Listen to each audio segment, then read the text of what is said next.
Akhirnya Hasan dibunuh oleh saudaranya sendiri, Amr bin Tubban As'ad. Sahih? Atas dorongan teman-temannya dan orang-orang yang merasa capek sudah perang, berjalan perang terus ya, ekspansi sampai mereka merasa bosan, ingin kembali ke Yaman, sehingga membisiki Amr, kami akan menjadikan engkau raja, tapi syaratnya kau bunuh saudaramu itu Hasan. Sampai akhirnya dibunuh.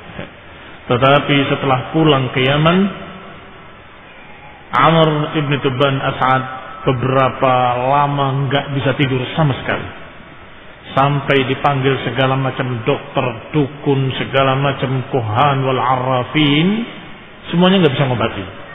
Sampai ada seorang yang berkata kepadanya bahwa penyakitmu ini menimpa setiap orang yang membunuh saudaranya. Maka ini karena sebabmu, kamu membunuh saudaramu sendiri, sekandung, sedarah, maka kamu ditimpa penyakit seperti ini. Dan ini menimpa setiap orang yang seperti itu keadaannya. Maka dia menyesal dan jengkel kepada mereka-mereka yang pernah mendorong dia untuk membunuh saudaranya. Panggil semua, kemudian dipenggal satu persatu, dibunuh mereka satu persatu, karena raja ini jengkel pada mereka yang membujuknya, yang mendorongnya untuk membunuh Hasan. Kecuali satu orang. Siapa? Diru'in. Siapa? Diru'in. Kenapa? Karena dia sudah menulis dan sudah dititipkan kepada Amr. Dinasihati nggak mau, dia tulis, sampaikan kepadanya. Maka ketika dipanggil dan akan dibunuh, dia berkata, Inni li indi indaka bara'ah. Aku punya perlepas dirian yang ada padamu. Padaku, kata Amr. Iya, ada padamu. Mana? Yang aku titipkan dulu. Ternyata dibuka titipannya, berbunyi bahwasanya kalau sampai mereka membunuh Hasan, aku berlepas diri daripadanya. Dan sungguh nikmat orang yang tidur dengan nyenyak tanpa memiliki sesuatu, dan sungguh mereka nanti akan susah tidur karena apa yang mereka lakukan. Maka dia menyatakan, engkau telah benar, engkau telah sadak. Sampai halaka Amr, sampai meninggalnya Amr bin Tubban As'ad. Tetapi ketika meninggalnya Amr bin Tubban As'ad, Amr Himyar merija, urusan kerajaan Himyar kacau balau, watafarraqu, dan bercerai-berai. Sampai situ. Baik. Bismillah wassalatu wassalamu ala Rasulillah wa ala alihi wa sahbihi wa mawalah wa ba'd. Qala Ibn Hisham rahimahullah, fawasada alaihim rajulun min Himyar lam yakun min buyutil mamlakah. Karena sudah tercerai-berai kerajaan Himyar di Yaman, maka datanglah seseorang laki-laki yang segera menguasai dan memanfaatkan keadaan, yaitu seorang yang bernama Lakhni'ah Yanuh Dhu Shanair, atau kadang dibaca oleh mereka Dhu Shanair. Faqatala khiyarahum wa 'abatha bi buyuti ahli mamlakati minhum. Orang ini yang kemudian membunuh semua turunan kerajaan, keluarga kerajaan, dan kemudian berfoya-foya dengan semua harta benda kerajaan. Karena memang orang ini orang fasik. Wa kana Lakhni'ah imra'an fasiqan. Lakhni'ah adalah seorang yang fasik, bahkan ya'mal 'amala qaumi Lut, bahkan dia memiliki penyakit homo, penyakit yang dia tidak suka pada perempuan, sukanya sama laki-laki. Laki-laki suka dengan laki-laki. Dan ini seperti kaum Lut yang Allah binasakan mereka. Allah azab mereka dengan diangkat desa mereka dan kemudian dikembalikan dalam keadaan terbalik, terhempas, sampai sekarang tanahnya dalam keadaan berbentuk danau, tertutup air, yang airnya sangat asinnya, yang tidak ada kehidupan sedikit pun. Itu pengaruh adab yang pernah diturunkan kepada kaum Lut karena perbuatan mereka, yaitu perbuatan homo. Maka khonifidina azakumullah, Lakhmi'ah ini adalah seorang yang fasik dan beramal dengan amal kaum Lut, homo. Fada'atha ila Zur'ah Zinuwas ibn Tuban As'ad. Maka dia memanggil salah satu turunan raja yang tersisa, masih muda belia, namanya Zur'ah. Zur'ah atau dijuluki dengan kunyah Zinuwas ibn Tuban As'ad, saudaranya Hasan ibn Tuban As'ad. Wa kana sabiyan saghiran hina qutila Hasan. Dulu ketika Hasan dibunuh, Zur'ah ini masih kecil. Karena masih kecil tidak dihitung. Sehingga ketika Amr juga meninggal, dia belum ngerti apa-apa. Sampai akhirnya dikuasai oleh si fasik ini yang bernama Lakhmi'ah. Ternyata berangsur-angsur besar menjadi pemuda yang ganteng. Thumma syabba ghulaman wasiman dahaibatin wa aqlin. Maka si Zur'ah ini menjadi seorang pemuda yang gagah, memiliki badan yang tegap, bagus dan cerdas. Falamma atahu rasuluhu arafa ma yuridu minhu. Karena cerdasnya, ketika datang utusan raja fasik, kamu diundang, dipanggil oleh raja, langsung dia paham, pasti urusannya itu. Karena dia senang dengan anak-anak muda yang ganteng, karena dia homo, maka dia langsung paham. Fa'akhadha sikinan hadidan latifan. Maka dia ambil pisau yang tipis tapi tajam. Fakhaba'ahu baina qadamihi wa na'lih. Dia letakkan antara kaki dengan sendalnya. Ini kaki, ini sendalnya, taruh di sini, diinjak di dalam sendalnya. Tsumma atahu, kemudian dia memenuhi panggilan raja. Falamma khala ma'ahu wataba ilaih. Ketika sudah di kamar berdua dengan raja tadi, wataba ilaih, raja tadi mulai mau memeluknya. Fawasabahu Dzunnuwas, maka Dzunnuwas lebih cepat menikamnya dengan pisau yang dia ambil dari kakinya. Fawaja'ahu hatta qatalah, maka ditikamnya sampai terbunuh raja tersebut. Tsumma kharaja 'alan nas, kemudian keluar menemui manusia. Kemudian mereka berkata, setelah melihat yang keluar justru Zur'ah ibn Tuban As'ad dengan kepalanya raja yang fasik tadi. Dan masyarakat, rakyat senang. Karena raja ini raja yang lalim, raja yang zalim, fasik, hanya berpaya-paya kerjaannya dan menindas rakyatnya. Sehingga ketika keluar pemuda tadi, dan memang dia yang berhak, karena dia turunan raja yang telah lalu, dan dia adalah saudaranya Hasan dan Amr, keluar dengan membawa kepalanya Lakhmi'ah. Maka mereka pun berkata serentak, ma yanbaghi an yamlikuna ghairuka. Sungguh tidak pantas menguasai kami kecuali engkau, wahai Zur'ah. Enggak pantas memimpin kami sebagai raja kecuali engkau yang telah berjasa. Id arahtana min hadzal khabith. Engkau telah mengistirahatkan kami dari si khabith ini. Khabith adalah orang yang jelek, yang fasik. Famalakuhu wajtama'at alaihi himyar.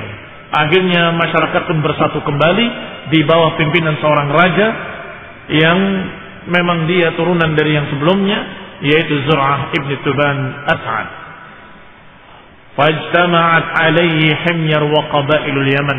Maka bergabunglah penduduk Himyar dengan kabilah-kabilah dari suku-suku Yaman. Fakana akhiru muluk Himyar. Dan Zur'ah ini adalah raja terakhir dari kerajaan Himyar.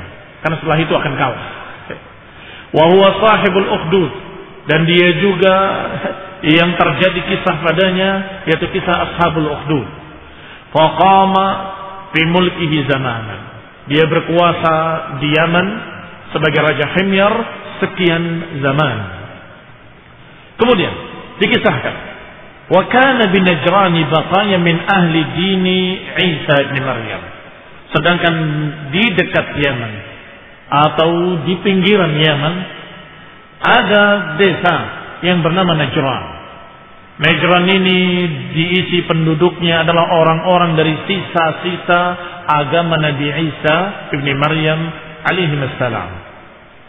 yakni ahlu fadlin wa istiqamah, orang-orang yang memiliki utamaan, orang-orang yang memiliki iman, agamanya masih lurus. masih dalam keadaan mereka beribadah kepada Allah Subhanahu wa taala dan memuliakan Nabi Isa alaihi salam dan juga memuliakan ibunya Maryam alaihi salam. Sedangkan di Yaman apa agama mereka? Himyar, Yahudi. Masih ingat? Yahudi masuk dan kemudian memaksa rakyatnya semuanya harus menjadi Yahudi. Maka mereka semuanya sudah beragama Yahudi. Wa khayyarahum baina dzalika wal qatl. Lahum ra'sun yuqalu lahu Abdullah ibn Tamir. Sedangkan di Najran agama mereka agama Nasrani dan agama mereka masih lurus, masih beribadah kepada Allah Subhanahu wa taala dengan tauhid, dan mereka adalah orang-orang yang ahlu fadlin wal istiqamah. Orang yang lurus dan orang yang memiliki keutamaan. Ala ra'sihim, dan dipimpin oleh pimpinan mereka yang bernama Abdullah ibn Tamir. Abdullah ibn Tamir. Maka ketika Raja Himyar mendengar sara ilaihim, maka berangkatlah mengutus pasukan besar kepada mereka. Rajanya yang kalian tahu tadi namanya yaitu Nuwas atau Zur'ah, membawa tentara besar, fada'ahum ilal Yahudi, dan diajak seluruh penduduk Najran untuk menjadi Yahudi. Wa khayyarahum baina dzalika wal qatl, dan memaksa mereka, memilih mereka atau memberikan pilihan antara dua, mau menjadi Yahudi atau dibunuh. Faqadda lahum ukhdud, maka digali parit-parit dan kemudian dipaksa mereka untuk masuk Yahudi, kalau tidak maka dibakar dalam api. Faqarraqa man harraqa bin-nar, maka dibakarlah sebagian mereka dengan api. Wa qatala bis-sayf, dan sebagian lain dipenggal dengan pedang-pedangnya. Wa mutila bihim, bahkan sebagian mereka dicacati.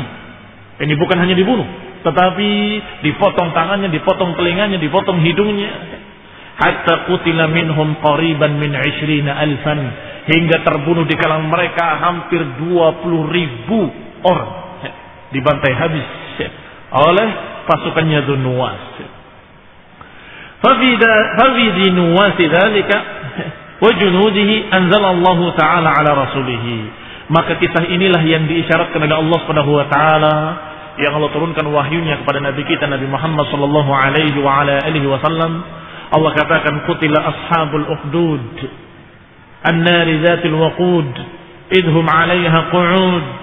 Kata Allah, celaka mereka para pemilik parit-parit yang mereka menyalakan api, dan kemudian mereka duduk di sekitarnya, dan kemudian mereka melakukan apa yang mereka lakukan terhadap orang-orang beriman.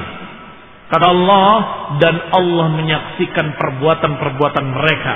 Wa ma naqamu minhum illa an yu'minu billahil azizil hamid. Tidaklah mereka membantai orang-orang tersebut kecuali kalau orang-orang itu beriman kepada Allah Subhanahu wa taala.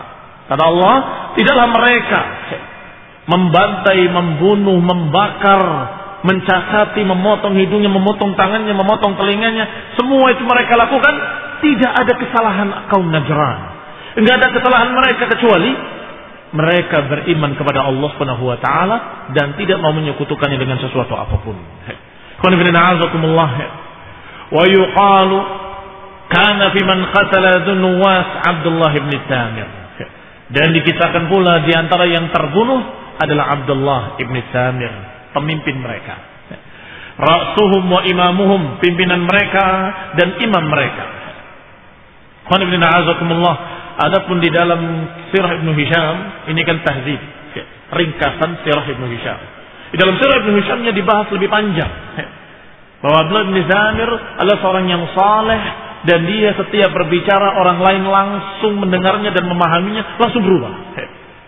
Karena pandainya dia dalam ilmu din dan bagusnya tutur katanya, bagusnya akhlaknya, sehingga setiap dimanapun dia berada selalu orang-orang kagum kepadanya. Maka setiap dia kemudian beribadah, maka orang-orang semua menyaksikannya. Karena merupakan perkara yang baru buat mereka. Karena tadinya dia sembunyi-sembunyi di daerah Himyar, dia tidak berani terang-terangan. Sehingga ketika dia berdagang dan sebagainya, Mereka tidak tahu menahu kecuali akhlaknya. Ini orang hebat, orang yang jujur, orang yang terpercaya, orang yang lain dari orang lain. Maka ada seorang yang mengikutinya. Aku penasaran dengan orang ini.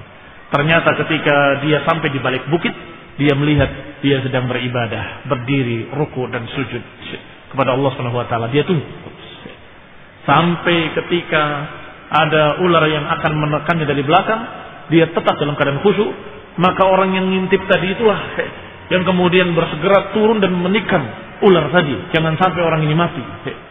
Baru kemudian terkejutlah dia, ternyata ada orang lain di sana. Sampai diterangkan, agama apa yang kamu bawa? Kemudian dia masuk juga ke dalam keimanan seperti Abdullah bin Sa'ad. Dan terus 2 orang, 3 orang, 4 orang, sampai mulai terkenal agamanya. Maka mulailah terdengar oleh raja, dan kemudian didatangi seluruh Najran dan dibantai semuanya. Qutila ashabul ukhdud, celaka mereka para ashabul ukhdud. Wa afalat minhum, hanya saja ada yang afalat minhum, ada yang terlepas 1 orang dari kaum Najran yang tidak terbunuh dan tidak masuk Yahudi. Selamat dia. Afalat min sab'in, terlepas dari tawanan yang dijuluki dengan nama Daus Dzul'uluban. Namanya Daus Dzul'uluban. Dia berlari dengan kudanya ala farasin lahu fasalaka ar-raml, dan dia menjalani jalan yang tidak biasa dijalani oleh mereka. Jadi di padang pasir, di padang batu, di gunung-gunung itu ada jalan yang biasa dilewati oleh musafir, ada jalan yang tidak biasa dilewati dan berisi batu-batu besar atau batu-batu kerikil besar yang disebut dengan ar-raml, dan biasanya lebih panas daripada tempat-tempat lain. Dan orang tadi lari dengan kudanya lewat sana. Fa'ajazahum, sehingga yang mengejarnya tidak mampu untuk mengikuti orang ini. Famadha ala wajhihi dzalika hatta ata Qaisar, maka dia berlari sampai menemui Kaisar. Kaisar adalah julukan raja bagi Romawi. Beda dengan Kisra, julukan raja bagi Persia. Jadi bukan nama, tetapi julukan. Semua raja-raja Romawi dijuluki dengan Kaisar. Kaisar fulan, Kaisar fulan, Kaisar fulan. Sedangkan Persia, semua raja-raja dijuluki dengan Kisra. Kisra ini, Kisra ini, Kisra ini. Nah, sedangkan raja Yaman dijuluki dengan apa? Hah? Nah, Tubba. Tubba yang sudah kita lewati. Nah, famadha ala wajhihi hatta ata Kaisar, maka dia terus berjalan sampai menemui Kaisar Romawi. Fastansarahu ala dinnuwas wa junudih, maka orang ini meminta tolong dan menceritakan kejadian yang terjadi di Najran. Sedangkan Romawi waktu itu dalam keadaan beragama Nasraniyah, dalam keadaan beragama Nasrani. Maka ketika mendengar 20.000 orang Nasrani dibantai oleh Raja Himyar, maka dia bergerak, bersiap-siap untuk membela dan menolong mereka. Fa akhbarahu bima balagha minhum, karena dikabarkan oleh orang tadi kepada Kaisar tentang apa yang terjadi di Najran. Faqala lahu, maka dikatakan oleh Kaisar, ba'udat biladuka minna, sungguh terlalu jauh negerimu dari kami. Walakinni sa'aktubu laka ila malikil Habasyah, negerimu terlalu jauh dari tempatku, maka kami akan mengutus seseorang dengan pasukannya dari raja di bawahku yang terdekat dengan kalian, yaitu Raja Habasyah. Fa innahu ala hadzal din, karena Raja Habasyah pun sama agamanya dengan kami. Ini agama Nasrani. Wa huwa aqrabu ila biladik, sedangkan Habasyah lebih dekat dengan negerimu. Wa kataba ilaihi ya'muruhu binasrihi, maka ditulislah surat oleh Raja Kaisar atau oleh Kaisar Romawi ini ke Raja Habasyah, dan Raja Habasyah di bawah kekuasaan Kaisar Rum, memerintahkan bawahannya atau Raja Habasyah untuk membelanya, wa talab bisa'rih, dan memerintahkan untuk balas dendam untuk menyerang Himyar. Faqadima Daus ala Najasi bi kitab Kaisar. Maka Daus tadi membawa surat Kaisar ke Raja Habasyah yang dijuluki An-Najashi. An-Najashi. Faba'atha ma'ahu 70,000 min al-Habasyah. Maka dari Habasyah diutus pasukan besar yang berjumlah 70,000 pasukan Nasrani dari Habasyah.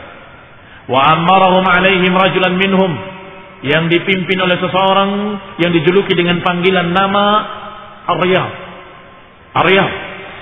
Wa ma'ahu fi junudihi, dan di pasukannya ada seorang pula yang memiliki kemampuan dan kehebatan dalam berperang yang bernama Abraha al-Ashram.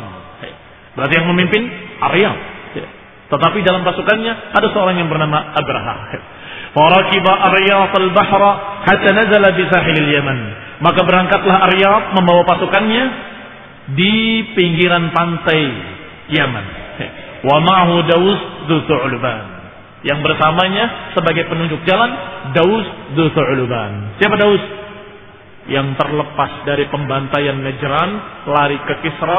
Oleh Kisra disuruh bawa surat ke Najasi, dan oleh Najasi diutus sebagai penunjuk jalan untuk pasukannya yang dipimpin oleh Aryab. Nah, falamma altaqaw hazama Dzunnuwas. Dikatakan di sini, wasara ilaihi Dzunnuwas fi himyarin. Maka berangkatlah Dzunnuwas dengan pasukan Himyar ketika mendengar ada pasukan Habasyah dengan pasukan besar, dengan tentaranya yang besar, maka Dzunnuwas juga mengerahkan tentaranya. Dan siapapun yang mentaatinya dari suku-suku Yaman, suku Yaman sukunya Arab, tetapi sudah dia taat kepada Dzunnuwas, maka ikut berangkat berperang bersama.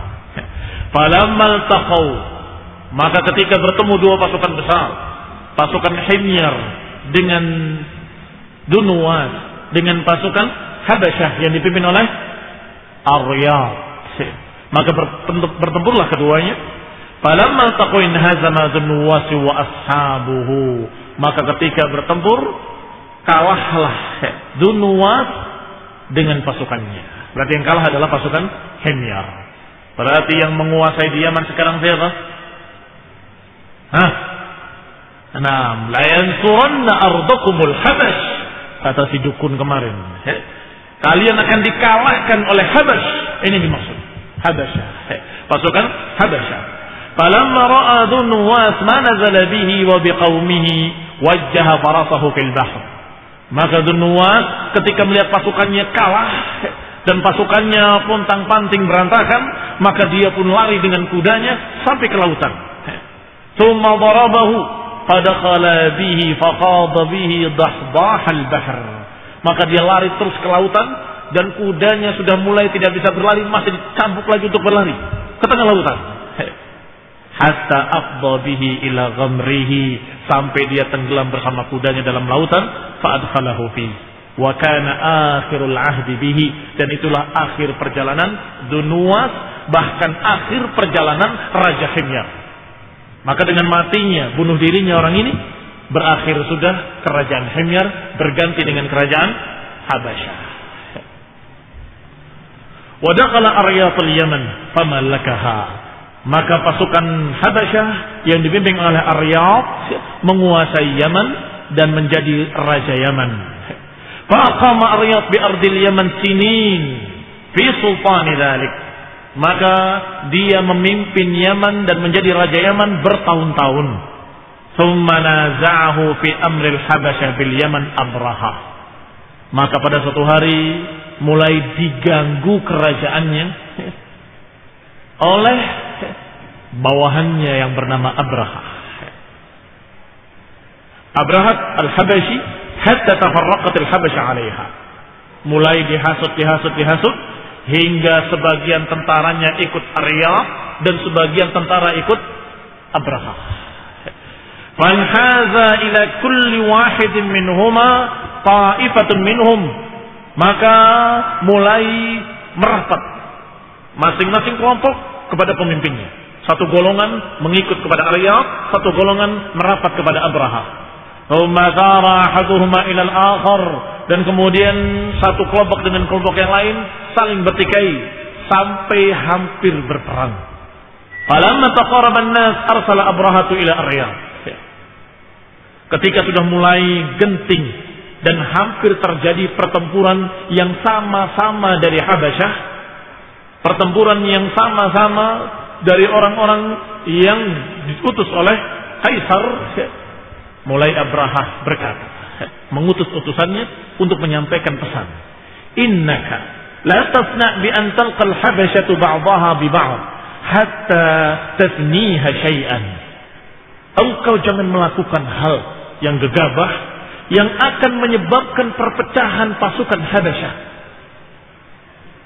yang akhirnya akan menghilangkan mereka semuanya hancur. Kalau mau, fabruz ilayya. Kalau mau, perang tanding bersamaku. Kamu lawan saya.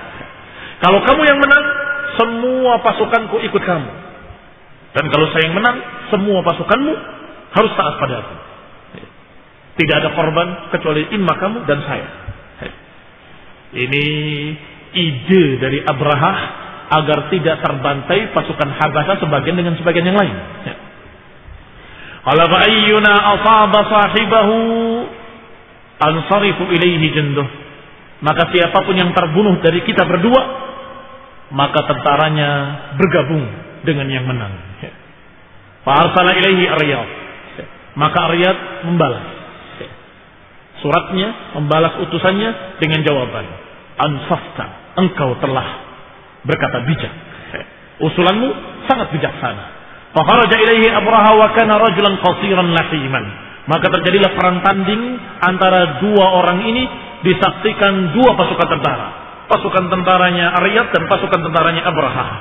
Dan di tengahnya Abraha dengan Aryab bertanding, dan Abraha adalah seorang yang pendek, gemuk. Lahim. Lahim itu gemuk, banyak laham, banyak dagingnya, dan qasir, dia pendek. Wa kana dza dinin fi nasraniyah. Hanya saja dia lebih santri. Istilah mereka lebih beragama atau lebih beragama daripada Aryab. Wa kharaja ilaihi Aryab wa kana rajulan jamilan 'aziman tawilan. Adapun Aryab mulai keluar dia dari pasukannya, siap untuk perang tanding dalam keadaan seorang yang tinggi, gagah. Wa fi yadihi harbatan lah, wa fi yadihi harbatun lah, dan di tangannya ada tombak yang dipegangnya. Wa khalafa Abraha ghulamun lahu yuqalu lahu Atwadah.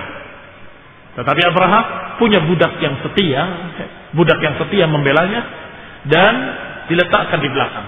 Kamu di belakang saya. Apa maksudnya? Yamna dhahrahu.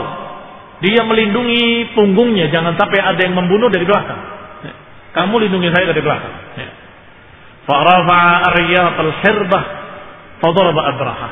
Maka mulailah perang tanding antara Aryab dengan Abraha sampai ketika Aryab menikamkan tombaknya ke muka Abraha, yuridu yafuqahu, inginnya menombak. Yafuk itu yang ada tepat di atas kepala, ubun-ubun. Yurid yafuqahu, ingin menusuk ubun-ubunnya Abraha, karena Abraha pendek. Maka dia yang tinggi sangat mudah untuk menikamkan tombaknya ke ubun-ubunnya Abraha. Fawaqatil hirbatu ala jabhatihi, tapi Abraha menghindar sehingga terkena hanya mukanya Abraha. Fasyaramat hajibahu wa anfahu, maka robeklah dari mulai alisnya sampai hidungnya, sampai dekat matanya, sampai dua bibirnya. Dan ini dalam bahasa Arab disebut ashram. Jadi kalau tadi kita menyebutkan nama Abraha al-Ashram, sesungguhnya namanya Abraha al-Ashram itu julukan. Apa ashram? Yang robek dari ujung kepala sampai ke bibirnya, sampai mukanya, robek begitu.